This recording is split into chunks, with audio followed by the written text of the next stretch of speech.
This question says the height y in feet of a ball thrown by a child is boom, where x is the horizontal distance in feet from the point at which the ball is thrown. How high is the ball when it leaves the child's hands? Hint, find y when x is 0. So yeah, let's do a little graph. Maybe right down here. It's not so good.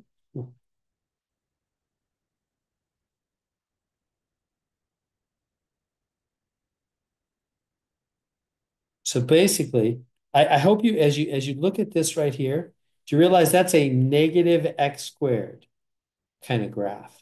So what is that? That's an upside down U shape. So in other words, that's a shape that generally goes like this. So this is the little child is right here, throws the ball reaches its max, and the ball hits the ground. This is X, this is Y. How do I know it looks like that? Because negative X squared is an upside down U shape, and that's also how balls travel that you throw up in the air. They go up and then they go down, right?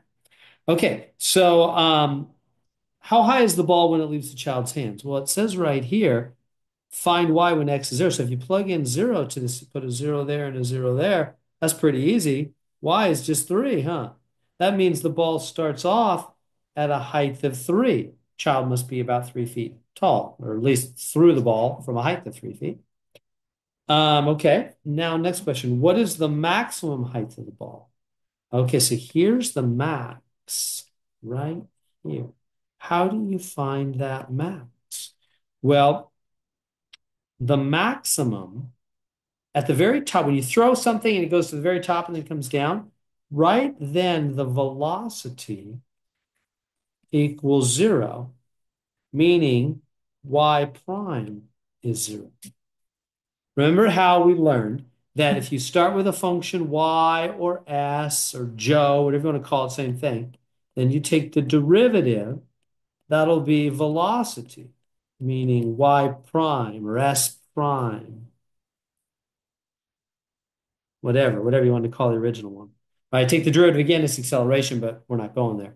So yeah, so if you take the derivative, you get the velocity. And at the very top, when a ball's at the very top of its arc, when it goes up and it stops for just a split second, it's not going up, it's not going down. Right here, it's going up, up, up, up, up, up, up. And then right at the top, it stops going up and it's not yet going down for just a split second. Then it's going down, down, down, down after that. So right there at the top, when the velocity is 0 and the derivatives, that's the other thing you can think about it like derivative. Remember how we learned what is a derivative? I know you're just getting used to this now. It's a slope of a tangent line. Remember, we did all those roller coasters? Like if you're riding the roller, I didn't do a very good job. Riding the roller coaster, you're going uphill, uphill. Well, right at the very top, for just a split second, you're flat. You're not going up, you're not going down. If you're on the roller coaster at the very top, for just a split second, you've been on a roller coaster at the very top, that's when you starts to take your breath away at the very top. You're about to plunge down. For just a second, you're flat. Your slope is 0, meaning the derivative is 0. The slope is flat. The derivative is 0. It's not positive, it's not up, it's not down, it's flat. And also velocity, which is the same thing as derivative of the ball for a second. It's not going up, it's not going down. It's still going sideways, but we're talking about up, down. It's not going up or down for just a second. See how those are saying the same thing? Velocity is 0, first derivative is 0, slope is 0. It's all the same thing. See the way science uses math to find these points? So, all right. So now that means we're going to use this equation. Y equals, or in part B here, minus 1/14 x squared plus 4x plus 3. Okay. And we're going to take the derivative. Y prime. 2 comes down. See? Minus 2/14 x to the first, subtract 1 from the power. Plus 4, because the 1 power comes down, and then subtract 1 at 0, it's gone. The 3 just goes away, it doesn't have an x, derivative 0. So so we're going to solve that. We're going to set that equal to 0 to find out when the velocity, the up and down, is 0. So how do you solve that equation? Well, that's not hard, probably for you. Subtract 4 from both sides. And boom. And how about I reduce this fraction divided by 2 top and bottom? So it'll be minus 1/7 x equals minus 4. Now, how do you finish solving for x? You multiply both sides by minus 7 over 1 minus 7 over 1. Because right here, the 7s will cancel, the 1s will cancel, two negatives become positive, and we just have x. Here, two negatives make positive, and it's 4 times 7, 28. We don't need the 1, divided by 1 is still just 28. So there we go. Oh, no, wait, that's not the answer. What's going on? What is that x? Well, that's the position. That's right here at x is 28 is the x value where the maximum happens. But they didn't ask for the x value. They said, what's the maximum height? What's the y value? How do we find the y value? Well, now we take the equation y equals minus 1/14 x squared plus 4x plus 3, and we plug in that x of 28.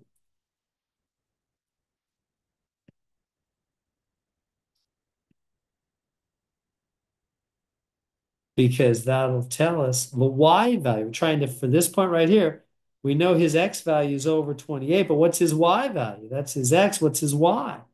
Plug in. What are you going to get? This will be minus 56 plus 80, was that 80 and 32, 112 plus 3, 59. Yeah, it is. Yeah, y is 59. 59. So that means over 28, up 59. It's at a height of 59 feet, the maximum height of the ball. We found the y value. So remember, height is y value. You first take the derivative, set it equal to 0 because the up down is 0. Find your x and then get that answer, plug it in to get y because they wanted the height. How far from the child's hand does it strike the ground? So then last one, right over here, it hits the ground. And how far is that? How far is that? Well, that means we're going to take the equation, the y equals minus 1/4, minus 1/14 x squared plus 4x plus 3. And we're going to set it equal to 0 because the height, the y equals 0. The height is 0 when, so y here, when the ball hits the ground, right? The ball's height is 0 when it hits the ground. So find out what makes the y equation equal to 0. Got to solve that. Now, how do we solve that? We're going to have to use the quadratic formula. But I'd rather not put fractions in the quadratic formula. So get rid of those fractions. How do you do that? I would multiply through by 14. You can always do the same thing to both sides of an equation. This will cancel. You get minus x squared plus, what's that, 56x plus, it's at 30 and 12, 42. And 0 times anything here is just 0. So that way you get rid of the fractions. Now let's do the quadratic formula. We'll do it right here. Remember the quadratic. That's how we solve an x squared equation. Negative b plus or minus the square root of b squared minus 4ac all over 2a equals.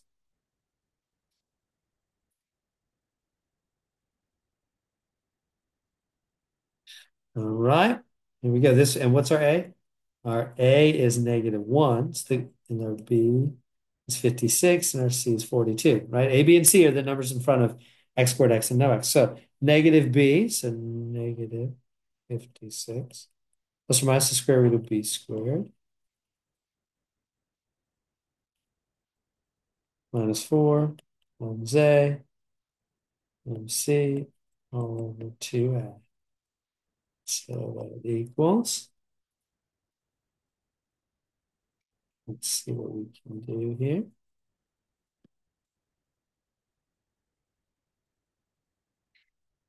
I think it's time for the quad. Yeah, so I would just go to the quad. Let's see, go to the quad with you.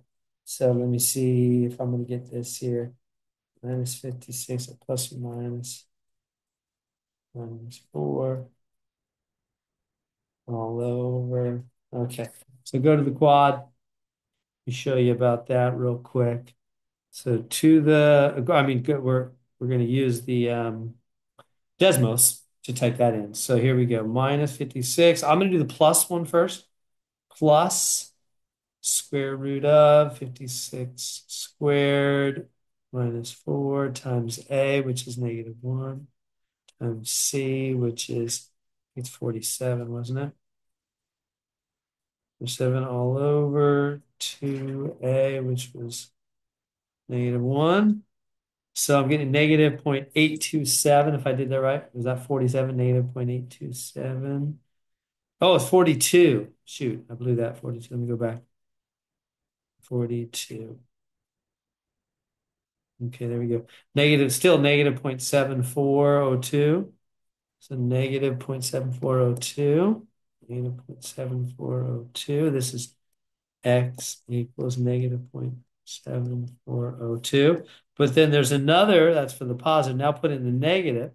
Let's try the negative answer. Go back up here. Watch, I'm going to change that to negative now. And there's the other 56.7402. 56.7402. So 56.7402. Okay. We get it right. Yep, there it is. That's the positive answer. That's where it hits the ground. What's up with this negative? That's a baloney answer. Why? Well, if you think about the ball, where is it? Where's our little graph? Here it is. What the math did, this is where you got to remember, math isn't real. It's just a made up tool to help us with things that are real. The math ran this parabola back and found out this point back in negative x territory, as if the ball could run backwards out of the person's hand. It can't. So we know in reality, ball can't run backwards out of their hand. So that's the negative answer. The math is just doing a parabola, finding out the place it hits the ground. Wait, whoops, I'm losing my place. There is our x value. And so that's how we do that. There we go.